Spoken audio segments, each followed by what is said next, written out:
Huh? I'm sorry. What did I tell I you? apologize. What did I tell you? What did I tell you? You don't buy anything, you hear me? Don't buy anything. I'm sorry.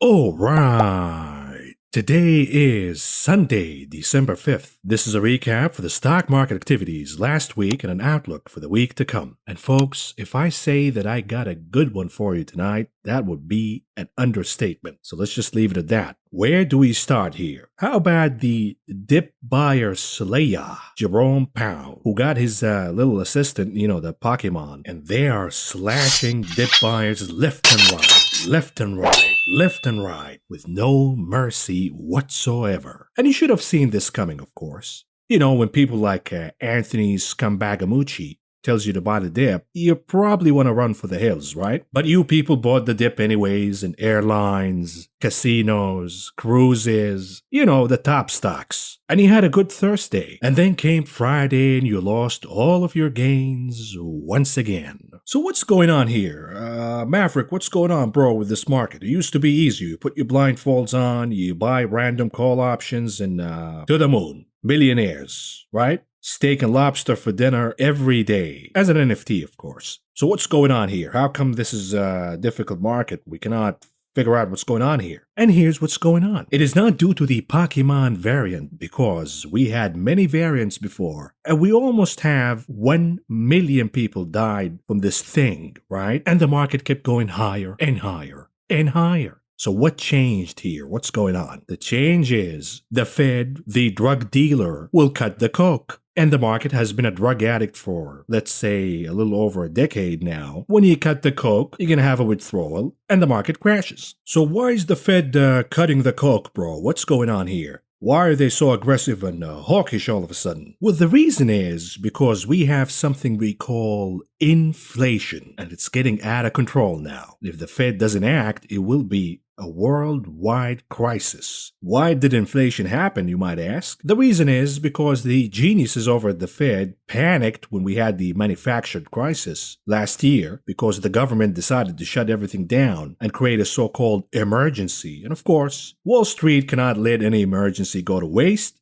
You gotta juice it up a little bit. You gotta accommodate the economy. And by the economy, we mean the rich. So you gotta float the rich with trillions and trillions of dollars of taxpayer money in the future generation, of course. And a few billions here and there go missing from the PPP loan scam program. And a lot of money floats into the stock market, pushing equities to add a whack valuations. And then the rich dumps. And they capture all of that money, and the stock market crashes on the little heads of the poor and the middle class, who bought the lotto ticket, thinking that they will get rich too. But in essence, the stock market in hyper bubbles like we're having right now acts as a vacuum machine to suck all of that stimmy, the trillions of dollars, all that yayo that the Fed printed out of thin air, and landed, of course, some of it landed on the poor and the middle class. And the stock market acts like a vacuum to collect all of that stimmy and hand it to the rich. And the rest falls in your little head, you lose all your money, and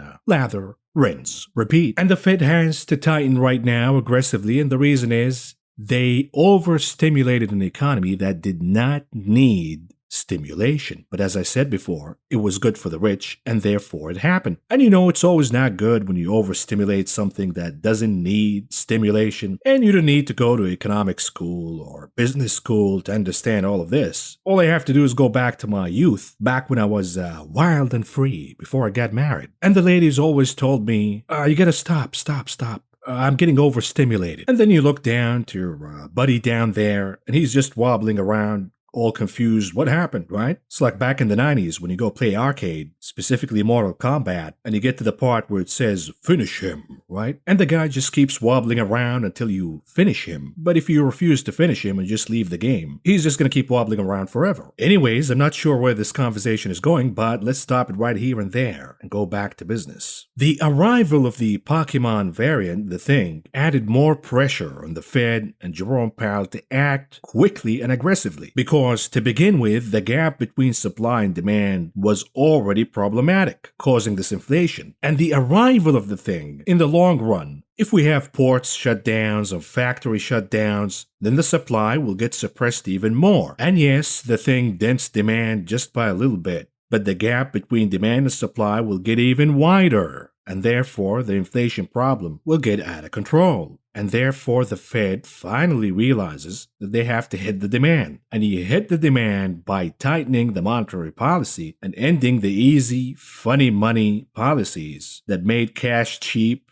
and pushed stock valuations to all-time highs, out of whack, so divorced from the fundamentals and the reality. And I know what you're gonna say. Bro, I don't believe you. I don't trust anything you say. Okay, how about you listen to this smarty pants over at CNBC who dropped a lot of knowledge. Take a listen.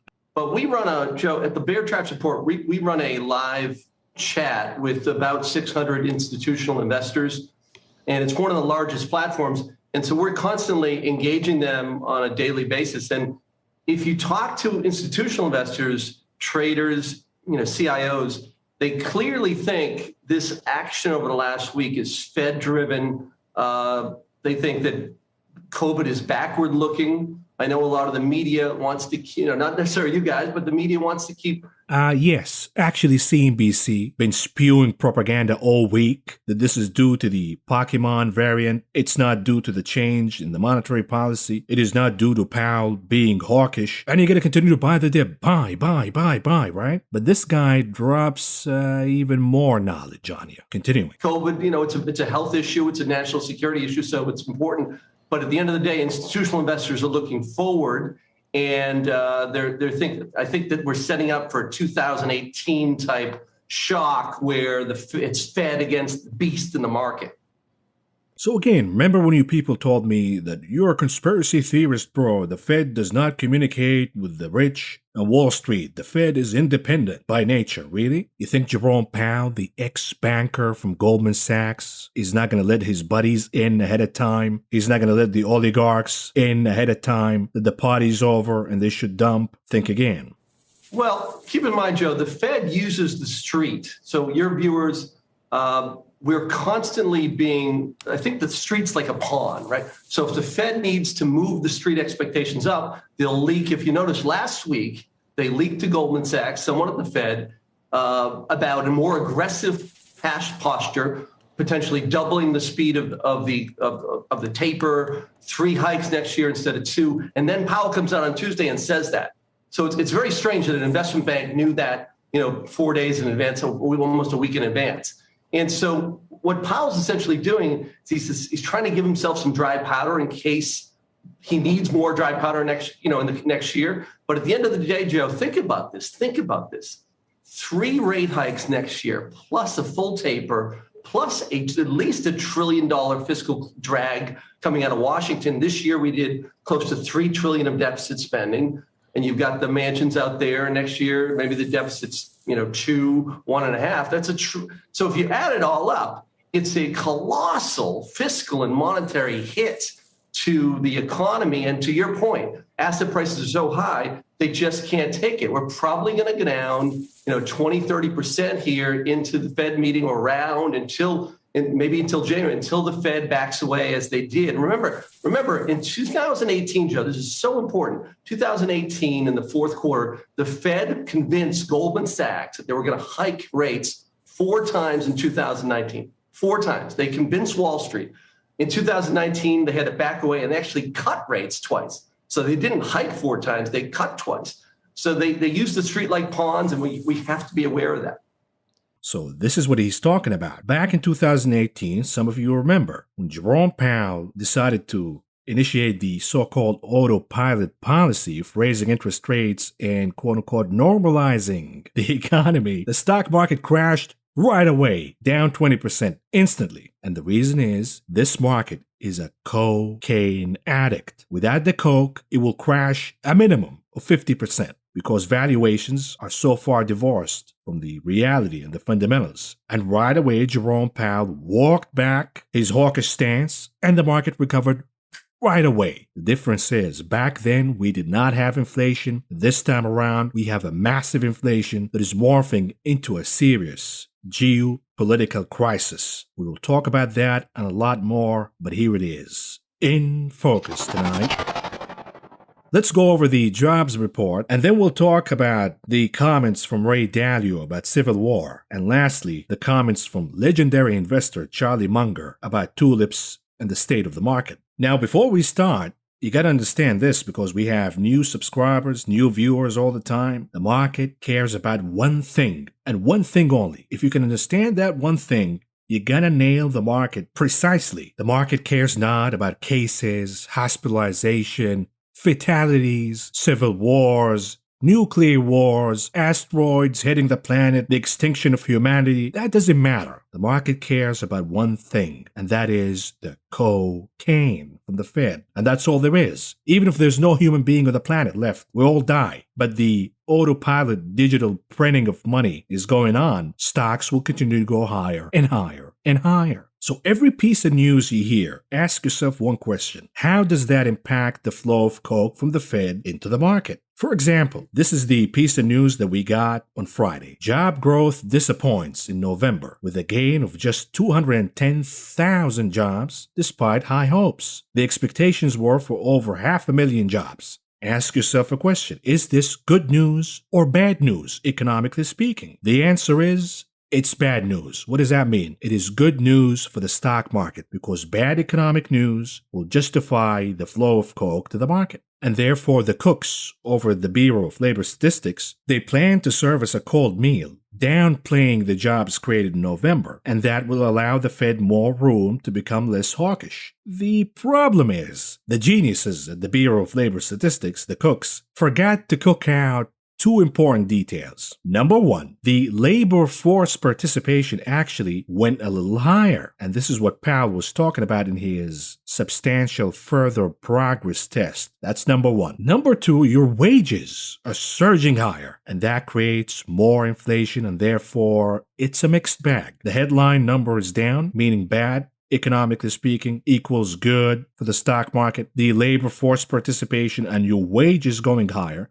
That's good economic news and therefore bad for the stock market. And just understand this, whatever wage gains you get, that's being canceled by inflation. We ought to explain that ad nauseum in this channel. Here's the other part. The Fed is willing to tolerate inflation in real estate prices, equity prices, everything else prices, so long as it benefits the rich and the oligarchs. But the moment inflation touches your wages, God forbid your wages go a little higher and the oligarchs have to pay a little more, we're going to end the party, Mr. Powell. So the bottom line is, the news on Friday was a mixed bag. But the market decided to look at the bright side, meaning the bad economic news, the headline number being way below expectations, and the market started to move higher. Matter of fact, interest rates, the 10-year yield, started to move higher until this hit. And notice how CNBC's Rick Santelli is completely clueless about what's going on. Take a look.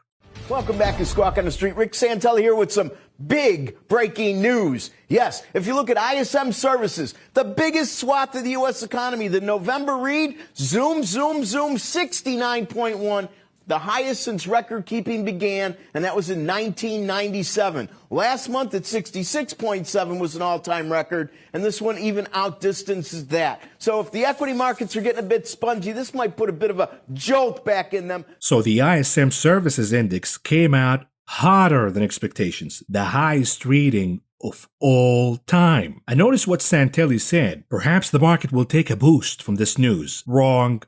Because why? Because this was good economic news. Matter of fact, too hot, too good. And therefore the market took a leg down right away. And it did not stop all the way to the end of the day. And the 10-year yield reversed and started trading negative. What does that tell you? The market initially wanted to rally higher, believing the headline number from the cooks at the Bureau of Labor Statistics, but then came the miscommunication between the cooks at the Bureau of Labor Statistics and the ISM. And when the number came out too hot for the services sector of the economy, the market started to flush down aggressively. Because what? The Fed has the justification right now to be too hawkish and cut the flow of coke to the market because the economy is quote-unquote too hot. And all of a sudden your beloved media is confused all over the place. Bloomberg says one of the weirdest jobs reports. Investors react to the jobs data. Oh my God, this is so confusing and weird. It is weird because the cooks yet again screwed up. It is a cooked, phony, fugazi jobs report, which was intended to give Powell the room to be less hawkish. But the cooks screwed up, of course, yet again, and the message that they gave to the market is Jerome Powell is right, and he needs to be even more hawkish. Economists, and this is from the New York Times, by the way, not Bloomberg. Economists had expected the number to be above 500,000 for the second straight month. The shortfall was particularly stark given that the data was collected before the emergence of the Pokemon variant of the other thing, the latest turn in the thing before that. There was good news in the report, however. This is the bad news for the stock market. A survey of households showed a big jump in total employment. The labor force grew by hundreds of thousands, and the unemployment rate fell to 4.2% from 4.6%. The contradictory data presents President Biden and policymakers with new complications, particularly with the Pokemon potential impact yet to be established. The report also offers few clues to businesses about the month ahead. And just a reminder, by the way, a couple of days before that, we got the ADP report, which counts jobs for the private sector of the economy only. And look at these numbers carefully. The private sector of the economy created 110,000 jobs in the goods-producing sector, and it also added 424,000 jobs in the services-providing sector. You add them all up, and you get a little over 500,000 jobs created in the private sector of the economy alone. And I want you to pay attention to these numbers. 50,000 jobs in manufacturing, and then in the services-providing sector of the economy, notice this number, 136,000 jobs created in leisure and hospitality. Now let's contrast these numbers with the government numbers, the cooks from the Bureau of Labor Statistics, which counts the private and public sectors combined.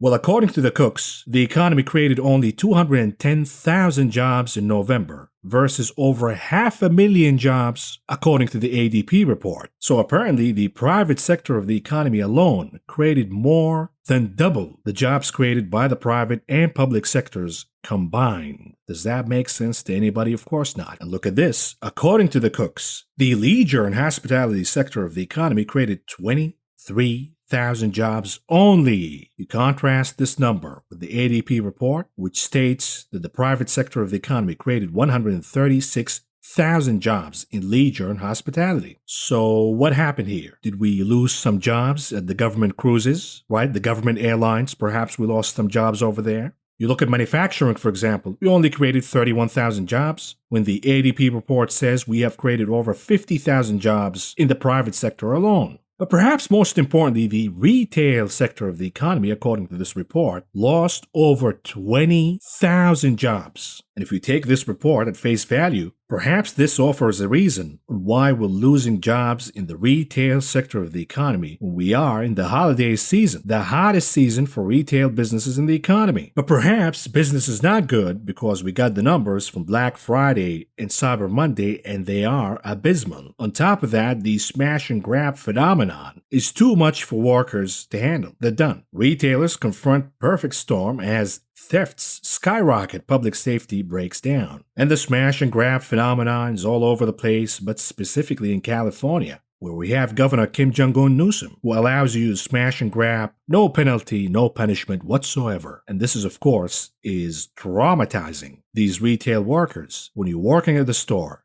and you see a flash mob smash and grab with guns or knives, This is traumatizing. You're not going to go back to work at all. And therefore, my hunch is we're seeing a lot of quits. It's not just only that, the smash and grab phenomenon, but we also have pent-up anger and rudeness from customers. A veteran Taco Bell worker of 20 years says he quit because customers have gotten so unreasonable and hard to deal with. Why is my taco has cat meat in it? I thought it's beef. Well, beef is too expensive with this inflation. Have you noticed that all of the stray cats are gone now? They're all being served at Taco Bell. And here's you, beloved media, once again. CNN asks, nobody seems to know what's going on with the economy. I do, and I've been talking about it for over a year now. It's a coked up market, coked up economy, and now the coke has to be removed. And the reason is we have inflation. What happens when you remove the coke from a coke addict? They suffer a withdrawal, and they have to be sent to rehab. And now we have to send the economy and the market to rehab. What would rehab looks like, you might ask? This is the part where Larry Summers comes out. You know, the scumbag of all times, Larry Summers, who, by the way, shares exactly the same economic views as I do. And this is kind of scary, by the way, because I have to question myself now. Why do I have the same exact views as Larry Summer, the king of dirtbags? What's going on here? And then I remember that, you know, his buddy, Mr. Epstein, shall we say, passed, right? Passed. And all of a sudden, all of his associates can breathe a sigh of relief and talk freely now. Right, Bill? Well, he's dead, so... Exactly. Perhaps now that the secret tapes are safe and secure in a bunker somewhere in Tel Aviv, Larry Summers, and other people, of course, can breathe a sigh of relief and talk freely, with no obligations and no intimidations whatsoever. And Larry Summers will tell you exactly what rehab looks like for the stock market and this economy. And hint, it's not good. Take a listen. We had a pretty important development this week as the chair of the Fed, Jay Powell, testified up in Congress and basically said, you know what, it's more pervasive, inflation is, and it's more widespread than I had thought, and therefore we're going to have to consider at least moving up the time of the taper, something you've been arguing for. From listening to Jay Powell this week, do you think he gets it? I was glad to see his testimony. I was glad to see him advocate retiring the word transitory from the inflation discussion. I wish it wasn't necessary, but given reality, I'm glad about what the chairman is saying. Here's what I think he needs to recognize next. If you look at what is in many ways the simplest indicator of the posture of monetary policy, where is the real interest rate over the next 1 year, as inferred from market inflation expectations and market interest rates, that number is at its lowest ever. That number is now way below negative 3%, closer to negative 4%. That is not a tenable place for enduring monetary policy to be. So I'd like to see him signal that there is no reason at all for us to be engaged in continuing QE and mortgage-backed securities, that there's no reason why we shouldn't very rapidly end QE altogether, that we need to start moving in the way we do when inflation is well above target. I'd be signaling 4 rate increases next year with two-sided uncertainty, depending on how the inflation figures work out. That will be a jolt. But a jolt is what is required to restore credibility, given how how much monetary policy has lagged. Larry, let's talk about that jolt, as you refer to it. Some months ago, you said your concern about the Fed is if they waited too late, if they were too dovish on this, they would have to take action that actually could tip us into a recession. Do we still have that danger? And is 4 interest rate hikes next year likely to tip us into recession? I think 4 interest rate hikes next year are less likely to tip us into recession than 8 interest rate hikes the next year. And I gotta stop here because Larry Summers' batteries are starting to die. Well, he's dead, so... But what he's saying is the Fed needs to raise interest rates 4 times next year. And he says, rest assured, this is not going to cause a recession. And I say bullshit. This will cause a recession, and perhaps recession is the remedy that this coked up market and economy will have to face in rehab.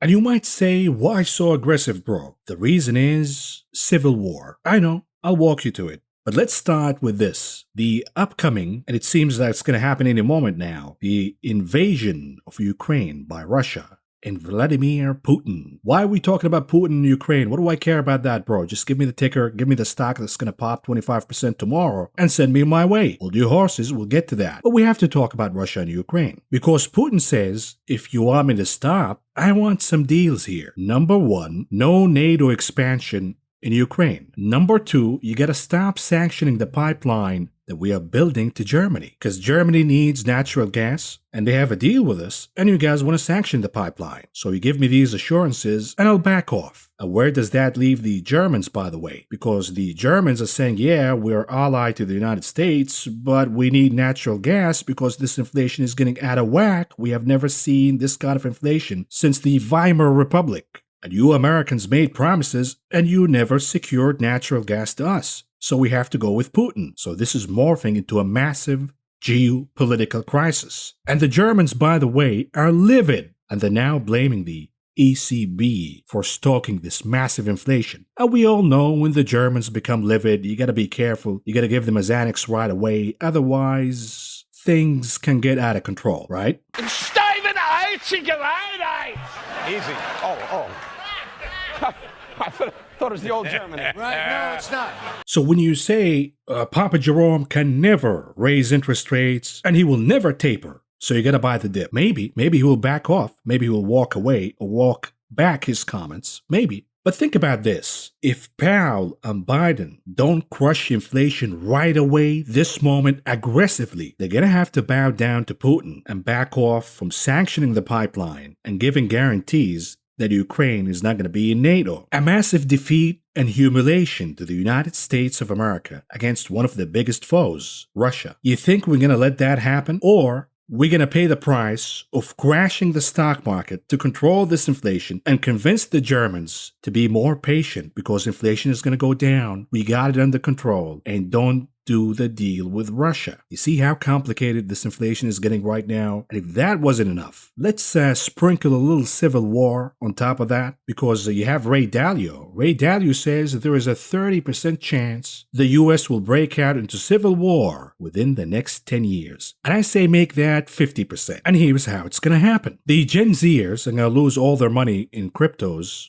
right? And they realize that they get scammed. Their money got transferred to the rich, and they will never have a bull market in their lifetimes. The economy is going to be horrific. They're not going to be able to own a home. They're going to have to lower their expectations. And the Gen Zers will revolt. It will be a revolution. The wealth inequality is out of control. We need a new system, comrade, right? And they will get accused of being agents to China, Xi Jinping, yada, yada, yada. And the government will massacre them, of course, at least some of them. And that revolution will start, and it will become a massive mess. It will evolve into a civil war, and perhaps the government will end up having Washington, D.C. in a few important locations that they call the Green Zone, while the Gen Zers will take control of, let's say, certain coastal cities in Oregon, Washington, and maybe San Francisco. And the rest of the country will be broken down like The Walking Dead between different militias because we have military-style weapons loose all over the place, right? And boom, the end of the United States as we know it. And therefore, to avoid this dire scenario, we need to normalize the economy right now and fix the rigged, gangster-style, hyper-capitalist system that benefits the people on top and punishes the majority. According to Gallup, when Americans are asked, how much hardship did the increase in prices do to you? The poor, with incomes less than $40,000,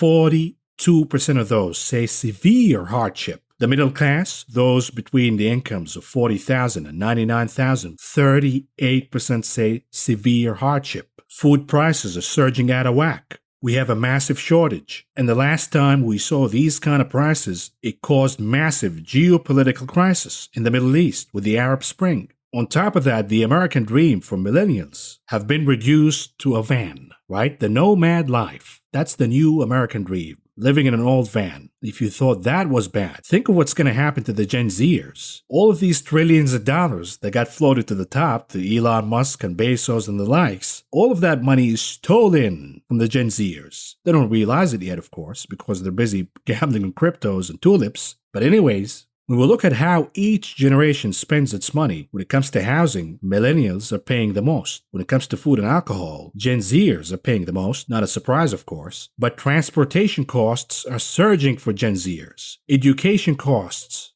surging. And when you break that down to the share of spending, when we talk about used vehicles, Gen Zers getting hit the hardest. 8.3% spent on used vehicles. When it comes to rent, 15% of their income, the Gen Zers of course, is spent on rent versus 4% for boomers. And therefore, this wealth inequality crisis will indeed cause the civil war, according to Ray Dalio. And that makes it the biggest national security issue right now. But do you think the Pentagon and the CIA are paying attention? Of course not. They believe that the climate change crisis is the biggest national security concern. Well, by the time the climate change crisis materializes, we're not going to have a country anymore. I mean, how funny it is that we're going to have a civil war because the Gen Zers lost their crypto gains. That leads us to the comments from legendary investor Charlie Munger, who says the bubble that we're having right now is even crazier than the dot-com bubble bust. And he goes on in his colorful way, of course, by saying that he doesn't want any cryptomaniacs to marry into his family.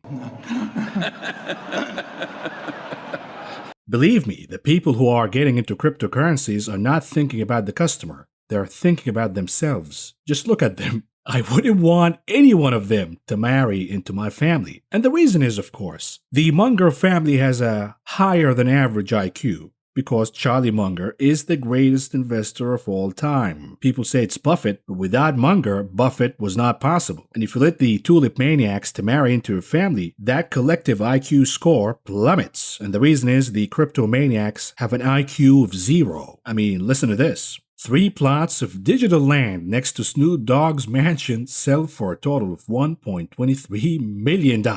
Ask yourself a question. Would you want this guy to marry your daughter or your sister? Of course not. Even though he got the cash, at least for now. And I know what you're going to say, but you don't understand, bro. Cryptos are the future. They're going to change the world, right? It's the new internet. You would have said the same thing about the internet, and now it rules the world. If you told me back in the 90s and 80s that I can sit on my couch and I can order stuff online while sitting on the couch and the stuff arrives within a day at my doorstep, yeah, sign me in. But if you told me that we have this video game that we're playing of stuff that doesn't even exist, and we're paying millions of dollars for it, I'd say you're crazy. But what about Amazon, right? This is at least what this guy from Bloomberg said. Take a listen. Watching the screens here, a lot of red, and it's accelerating. The NASDAQ is down now more than 2.5%. One prominent name that is concerned about the big picture, Berkshire Hathaway's Charlie Munger, says that he thinks that markets are wildly overvalued in places. And he said the current environment is even crazier, quote unquote, than the dot-com boom of the late 1990s. And Matt,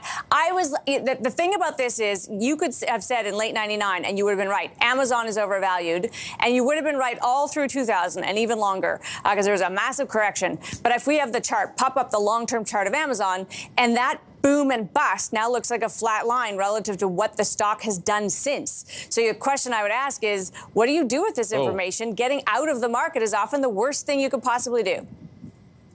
Yeah. This is pretty amazing, actually. I didn't expect it to be that pronounced, and I knew we were going to show this. So, yeah, Amazon, though, may be a different story than a lot of the other companies we would have been talking about in 1999 that no longer exist. Pets.com, yes. Yes. In any case, it's always, I think, fascinating to hear from Charlie Munger. He poo-poos cryptocurrencies as well. And, you know, it's possible that people from a certain era are just never going to grasp new trends. I mean, he's only 97, but, you know, cryptos could last longer than Charlie Munger. And it's, I just think, interesting to get his take on equity valuations because he has such a long-term view. But a lot of things that are here now and are here maybe to stay, he might not completely cotton to. Yeah, I mean, I feel like there's a bit of dissing of Charlie Munger in there that I'm bristling at a bit because I love Charlie Munger. I love Charlie Munger. Of course you do. Of course you. You love your grandpa too. But we need them because of the perspective they bring, and fundamentals do matter. If you don't know why you're valuing something, you're in troubled territory. So I know you agree on that, but I hope, I hope that Charlie Munger's around longer. But how many times could you have said that about Amazon? How many times could you have looked at Amazon and say they don't make any money at all?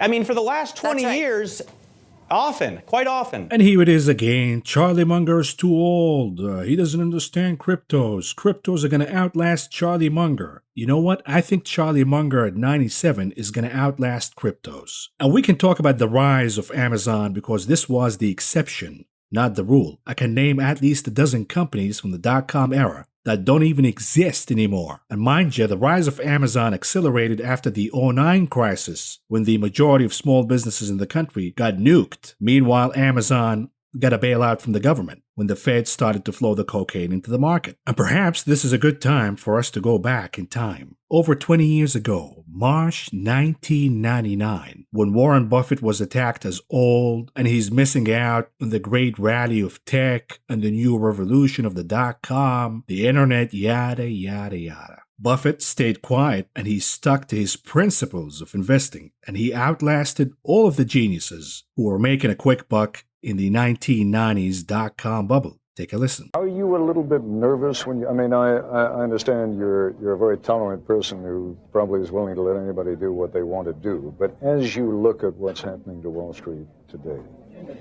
the incredible, companies that go up 100, 200% over a week or two and then maybe drop 50% over a day. Does that make you nervous?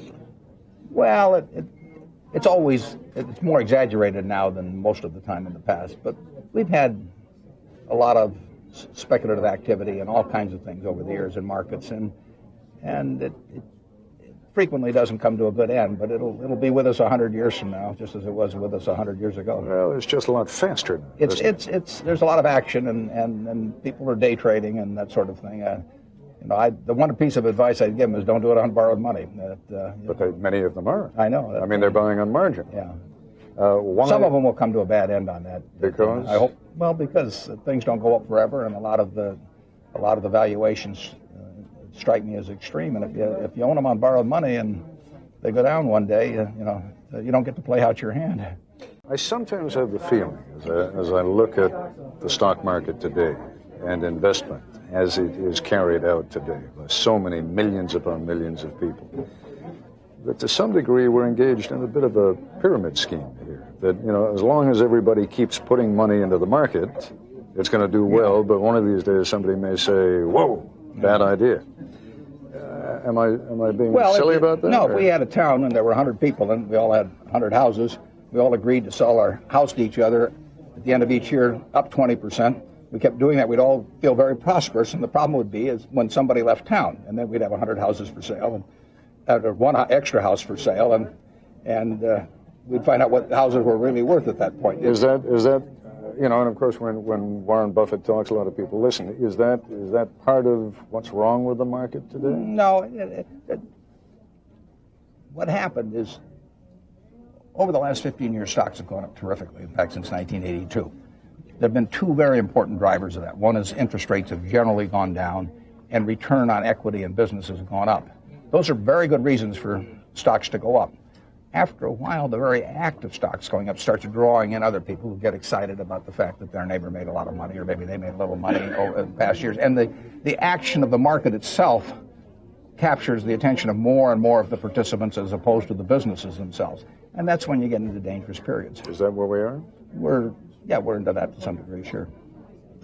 How dangerous a period is it? You never know. I mean, you know. No, of course you never know. But you know that valuations are high by historic standards. You know that the level of speculation is high by any historic standard, and you know that doesn't go on forever.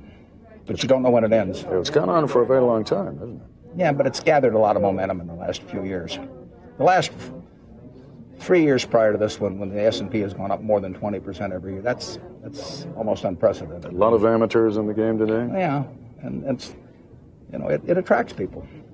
Well, sure, as long as they're making money. Yeah. And those people will get flushed out very easily compared to people who really want to buy a business. And fast forward a year later, and Buffett came out and said, I told you so, you donkeys. I told you so. When you stick to principles of investing, the numbers don't lie. The numbers are the numbers. It doesn't matter what kind of business it is. But if you're going to invest in hopes and dreams, 99% of hopes and dreams don't materialize, and you're going to end up losing your money. Case in point, the flash crash of cryptos that we got over the weekend. Bitcoin down, Ethereum down, Doge down, Shiba down, horse manure is down, everything is down. Of course, they got Matt Damon doing the propaganda ads, and they probably paid him $1 gazillion to wake up in the morning. He didn't even take a shower, to walk in front of green screens and tell you that the Romans said buy cryptos. I wouldn't be quoting the Romans, Matt, because we all know how that story ended, right? Bitcoin falls by a fifth. Cryptos see $1 billion worth liquidated. And this is just the beginning, by the way. Bitcoin drops 9K, make that 10K in an hour. But here it is, El Salvador is buying the dip. Is it really El Salvador, or is it the guy using El Salvador's money to make himself richer, at least for now? And I'll give that guy about 2 years tops before he gets assassinated by MS-13. Anyways, so why did cryptos crash? What happened here? Don't take my word for it. Just listen to this smarty pant, Andy Sewer, who says 3 reasons behind the crypto crash that dragged Bitcoin below 50,000. Number 1, the Fed. Number 2, the thing. Number 3, the holidays. And I say only one reason here is accurate, which is the Fed. The Fed says, folks, the party's over. We're moving from risk on to risk off. And therefore AMC, GameStop, the mania stocks are crashing. And also the mania assets, the likes of tulips, Bitcoin, etc., also crashing. And this is not going to stop until Jerome Powell walks back his hawkish stance, which is not going to happen, because if it does, it will be a massive global disaster. Therefore, kill the bull. You got no other choice. And we said that back in April. We told Powell, start tapering now. Kill the bull. Because had he done it before, as we said, well, guess what? Inflation would have not been a problem right now, and the market would have recovered. But Jerome did not listen, and now he's backed into a corner, and he has to do what he has to do. Anyways, folks, we spent a lot of time here and probably crossed a lot of red lines, so perhaps this will be the last video for this channel before it gets canceled. So I want to move on, but we're running out of time. Therefore, we're going to cut it short by covering the options market, aka the big casino, and some charts. Let's start with the big casino.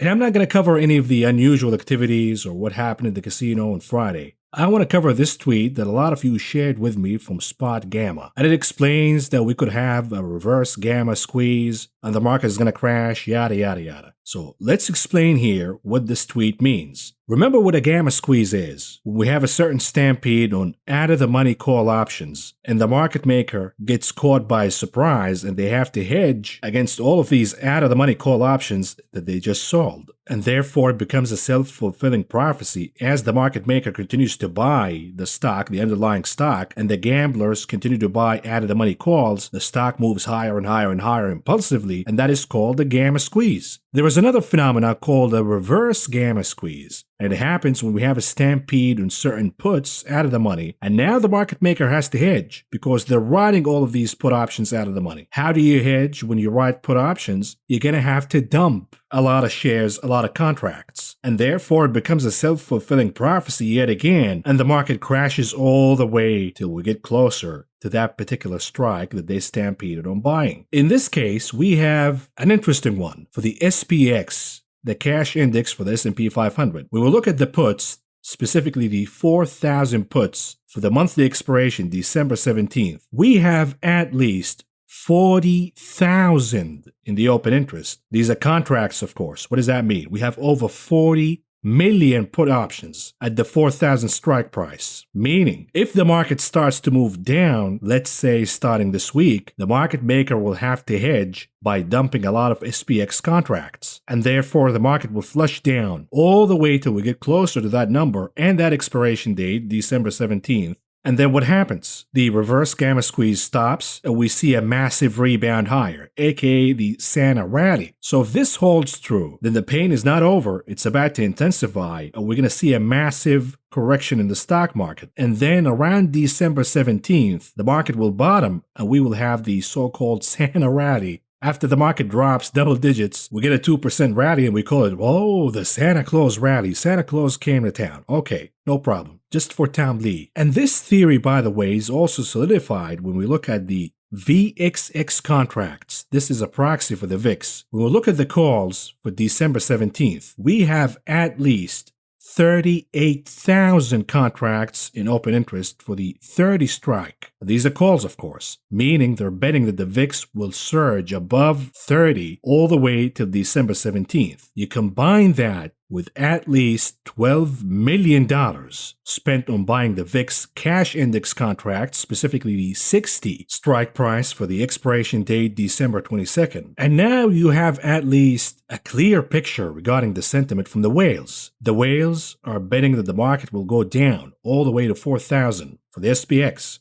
4,000 all the way to December 17th, and then we rebound higher. And if that happens, then we have more pain to come. To be exact, about 12% to the downside. All in all, top to bottom, we would have about 16% correction, which is not unusual at all. The problem is, what if the reverse gamma squeeze intensifies? Meaning, they roll down from 4,000, the 4,000 puts, to let's say 3,800 puts. And they continue to do that over and over and over again. On top of that, we get margin calls because certain stocks are crashing, and now we have to liquidate Apple, Nvidia, Tesla. Then the correction morphs into a crash. So keep that in mind. Now, let's move on to do some charts and wrap it up. Starting with SPY, 30 minutes chart. What's going on here? We talked about an ABC pattern, and perhaps this is what we saw on Friday. Yet, by the end of the day, the market recovered at least some of the losses, and we saw a massive pop higher. This is, of course, a short covering rally at the end. The shorts are taking profits off the table, and the reason is the bears remain traumatized, even though Jerome Powell is now in their side. Let's clean up this chart a little bit and figure out what's going on. The bulls can claim a win here because the chart closed above 453 and secured data support, at least for now. We will see oversold bounces along the way, but my hunch is until Jerome Powell reverses his stance, the pain will continue here in the market, and the next support we will be eyeing is around 447 in the SPY's chart. Moving on to the daily chart for the continuous contract for the SPY, S&P 500. What's going on here? The good news for the bulls is we have a candle that closed above the lows of the week. The problem is it closed below 4,549.5. The momentum indicators are still weak and the volume is accelerating on the selling side. For now, we are in sell the rip mode until two things happen. Number one, Powell reverses his stance. Number two, a legitimate technical pattern that indicates that we have a reversal, at least in short-term basis. And here is a weekly chart for the SPX, the cash index for the SPY. And again, we are still within the channel. We're not going to panic until the lower band of the channel is broken, the support. When it's broken, then we have something different here, and perhaps the end of the bull rally. Moving on to the Q's 30 minutes chart, what's going on here? We are far below the support zone, and as we've seen with SPY, we have that last hour, last 30 minutes pop that we saw on Friday, perhaps due to short covering. The problem is the primary move throughout the day was bearish. Matter of fact, it forms a bear flag formation. The secondary move at the end of the day was the short covering rally. Perhaps the bears were assuming that we're going to have news over the weekend, but so far we don't have any news that supports the secondary move by the end of the day, and therefore the primary move is going to continue to hold. Where is the next support, you might ask? The answer is way below. And to illustrate that, let's visit the daily chart for the continuous contract in the NASDAQ and see what's going on here. We have the head and shoulder formation, and it is playing out to the downside. And now the support of 15,976 is broken for good. We have some soft supports illustrated in the support zone and even 15,192, which was an important number before. But the ultimate support and the strongest support is 15,000. And I will indeed buy the dip if we get there fast. 15,000 and we see oversold readings on the RSI, I will buy the dip at least for a rebound trade. What about the weekly chart for the NDX, the big NASDAQ? We had a false breakout from the channel and now we're back inside the channel. Usually, not always, but usually when we have a false breakout to the upside and that fails, the opposite happens, meaning a break to the downside, piercing the lower band of the channel and the support. And if that happens, we're going to have a massive problem in this market. What about the IWM, the Russell 2000, 30 minutes chart? What's going on here? We had a bear flag formation. The chart flushed down, losing the support of 218, but holding better than the NASDAQ and the SPY on Friday. Could we have the double bottom formation and the IWM pops higher on Monday? That could happen. And the resistance that we are eyeing is 218. This also could be a saucer bottoming formation. Too early to say, but we continue to watch this chart, which was the weakest chart for the week, by the way. And here's a weekly chart for the RUT, the big Russell 2000. And again, we had a consolidation range between 2100 and 2360. And the Russell has been consolidating within this range since the beginning of the year. This is a process of gathering energy. This energy has to be released one way or the other. We thought that the energy will be released to the upside because we had a breakout, a massive candle higher. What do you know? That was an epic bull trap, perhaps one for the books. And we are now trading well into the consolidation range once again. What does that mean? The energy has to be released one way or the other. If you fail to do it in the upside, you're gonna do it in the downside, meaning it is just a matter of time now before 2100 is broken as support and we see the massive release of energy to the downside, aka a crash. So we're running out of time for a rescue operation here. It has to happen by this week. Moving on to the Dixie, the dollar index, what's going on here? The obvious is a bear flag formation. It continues to hug and hold on to the support of 96. The technicals say the dollar should break 96's support and we see a flush down. The problem is we have a lot of tailwinds supporting higher dollar. Number one, the sell-off in the market. Number two, tapering and tightening the monetary policy. Number three, the weakness in other foreign currencies. And this is forcing these investors, say in Turkey and other countries with plummeting currencies, to change from local currency to the US dollar as safety, and that is supporting the US dollar to continue to move higher. And this is of course confusing for gold. Gold needs clarity from the dollar and the 10-year yield. Perhaps we have clarity from yields. We have a massive flush down, but we don't have clarity, at least for now, when it comes to the dollar. And therefore, gold went down to the support of 1,763 and bounced higher. But there is no guarantee here that this is indeed a tradable bottom until and unless the dollar loses 96's support with a decisive flush down. Moving on to the 10-year yield. What's going on here? Unlike the dollar, we have a decisive flush down, losing an important support of 1.375 basis points. What is the message here from the bond market? Because in all likelihood, the yield on the 10-year will fall down to the support zone, which is between 1.28% and 1.37%. What is the message here from the bond market? It is clear. The yield on the 2-year is moving higher. The yield on the 10-year is moving down, specifically on the 30. The longer end is falling down. On the other hand, the shorter end of the yield curve is moving higher, and thus the flattening of the yield curve. It is just a matter of time before we have an inverse yield curve, which is always a predictor of an upcoming recession. So the message from the bond market is, if you tighten right now, Mr. Powell, with the aggressive stance that you have, this will cause a recession. The bond market is acting as if this is a policy mistake. The problem is, what would Powell do? He has no other choice. The only choice right now is a recession or stagflation. Moving on to the TLT weekly chart, what's going on here? We had the first attempt to break above 149 from weekly basis, and that failed. And then we had the second failure. What we have right now, third time is a charm, and the TLT is moving higher, way above 149 on higher volume decisively. This breakout is a conclusion for now. The TLT will continue to move higher. Yields, the longer end, the 10 to the 30, will continue to move down, and therefore the recessionary outlook until and unless Powell reverses. The VIX, what's going on here? 4 hours chart. We talked about the bull flag formation. Yes, the VIX is overextended, but we had a positive formation. It popped higher. And now, by the end of the day, as we saw the short covering rally, we also saw a reversal candle on the VIX. So is this the top for the VIX and we have a bottom in the SPY at least for Monday? That could be the case. But when we zoom out to a weekly chart for the VIX, we have a breakout from a sloping resistance line that goes all the way back to last year. What does that say? You combine this chart with the information that I just shared with you from the options market, and you can come to a conclusion, a safe one, that the VIX will surge higher. Perhaps it will rival the pop from last year. Translation: we have not seen the bottom in the SPY yet. Moving on to Apple, what's going on here? A daily chart. It continues to struggle over and over and over again to break above the upper band, the resistance band of the channel, and it closed to the penny at that line. The problem is we have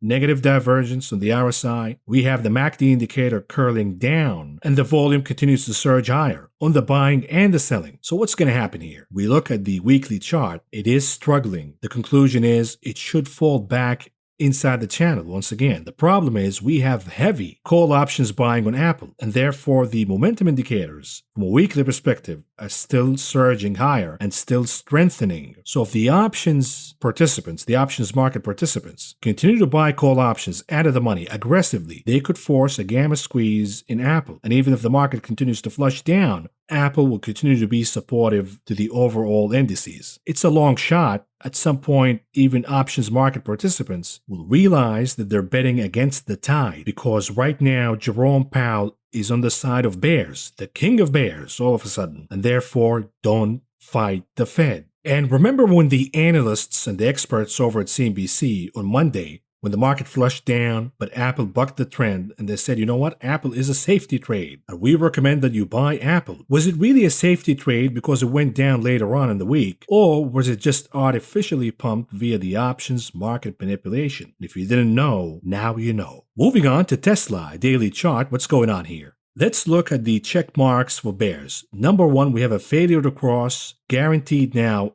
on the MACD indicator. Number two, check mark number two, we have a triple rejection from 1,174.5. Number three, we now have a lower low. So this is check mark number three. Check mark number four, when we look at the line chart, we have a break to the downside from the triangle pattern. The only check mark left is breaching 1,000, and that could happen any day now. Lastly, for the souffle, let's look at the monthly chart. This is looking as a topping formation. You have the death cross, followed by a down candle, a big one so far. The month is still young, but it's not looking good here. You're stretching it. And as we talked before, ANT, Apple, Nvidia, Tesla, these will be the last blocks to fall. When they start to fall, then we will see the end of the bull market. This chart not looking good at all for Tesla. Moving on to tulips, BTC, what's going on here? I was on your side, by the way, for all the tulip cryptomaniacs. I was on your side. I even gave you the bull flag.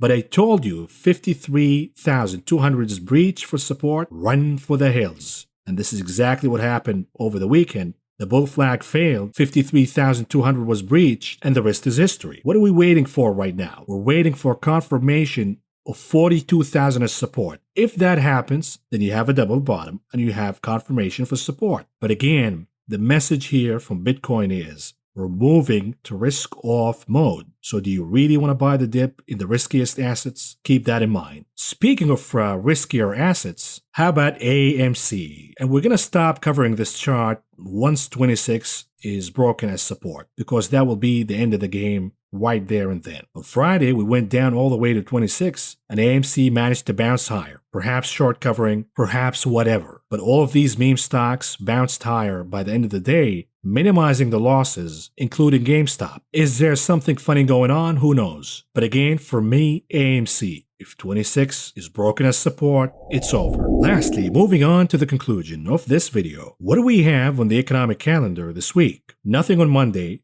Tuesday, we're going to have the trade deficit. Wednesday, the JOLTS, job openings and quits. This will be important, of course. Tuesday, December 9th, we have, per usual, the initial jobless claims for the week. Yet most importantly, Friday, December 10th, we have the CPI, the Consumer Price Index. Then we have core inflation. We have the University of Michigan Consumer Sentiment Index. All of these will be market movers and highly important to watch, specifically the CPI, aka the CP line. Anyhow, folks, this is all I got for you for now. Thank you for listening, thank you for watching, and I will talk to you again tomorrow.